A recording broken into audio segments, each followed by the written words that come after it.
एक बासी रोटी आपका भाग्य बदल सकती है। दोस्तों, गरीबी, कंगाली और कर्ज का नामो निशान मिटा सकती है। इस एक उपाय को करने से आपका पूरा घर पैसों से भर जाएगा। आपके घर में कभी धन धान्य की कमी नहीं होगी। माँ लक्ष्मी और माँ अन्नपूर्णा का आशीर्वाद आपको मिलेगा। दोस्तों देखिए, रोटी जो होती है वह हर घर में बनती है। लोग रोटी के बिना नहीं जी पाते हैं। जैसे रोटी पेट भरने के काम आती है, वैसे ही एक बासी रोटी से हम अपने जीवन की तमाम मुसीबतों को, तमाम परेशानियों को दूर कर सकते हैं।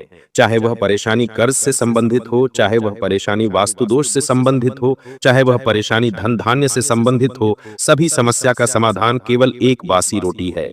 आज जो बात मैं आपको बताने वाला हूं दोस्तों, वह बात आपको आज से पहले किसी ने नहीं बताई होगी। दोस्तों, रोटी लगभग हर घर में बनती है, क्योंकि लोग चाहे कितनी ही चीजें क्यों ना खा ले, लेकिन कहते हैं कि पेट तो सिर्फ रोटी से ही भरता है। अब दोस्तों देखिए, हमारे शास्त्र में अन्न को देवता माना गया है। हमारा शास्त्र कहता है कि हर चीज में देवी देवताओं का निवास होता है, जिसे जल को जल देवता कहा जाता है। हवा के भी देवता होते हैं, जिन्हें वायु देव कहा जाता है। ठीक इसी तरह अन्न के भी देवता होते हैं, जिन्हें अन्य देवता कहा जाता है। जब भी हम घर में रोटी बनाते हैं तो कई बार हम क्या करते हैं कि रोटी गिनकर बनाते हैं, जो कि सबसे बड़ा दुर्भाग्य का कारण बनता है। दोस्तों ध्यान रखिएगा कि रोटी कभी भी हमें गिनकर नहीं बनानी चाहिए। और बहुत सारी स्त्रियों की आदत होती है कि वह रोटी केवल इतनी ही बनाती है कि रोटी बचे ना, लेकिन कभी भी हमें रोटी का डब्बा अपने घर में खाली नहीं रखना चाहिए। उसमें कम से कम हमें एक रोटी अवश्य रखना चाहिए। इससे हमारे घर में बरकत रहती है।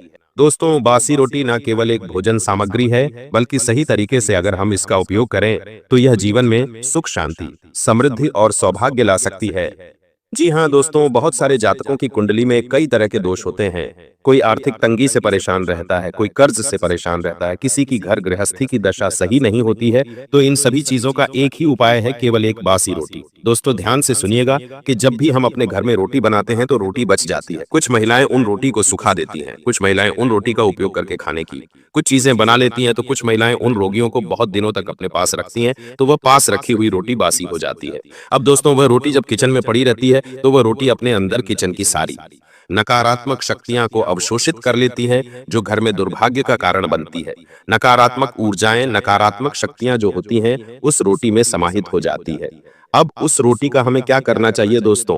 कहते हैं कि कोई भी घर बिना बरकत के सफल नहीं होता है। तो आपको क्या करना है कि जो बासी रोटी रहती है, उस बासी रोटी पर आपको थोड़ा सा गुड़ रखना है। क्या रखना है? गुड़। और गुड़ रखकर उस रोटी को गाय को खिलाएं। दोस्तों, इससे आपको लाभ ये होगा कि इससे आपके घर की दरिद्रता दूर होती है और घर में धन का प्रवाह बढ़ता है और लक्ष्मी कृपा बनी रहती है। अब आप सोच रहे होंगे कि आखिर गाय को बासी रोटी देने से तो पाप लगता है, लेकिन दोस्तों ऐसा नहीं है। इसके पीछे का कारण मैं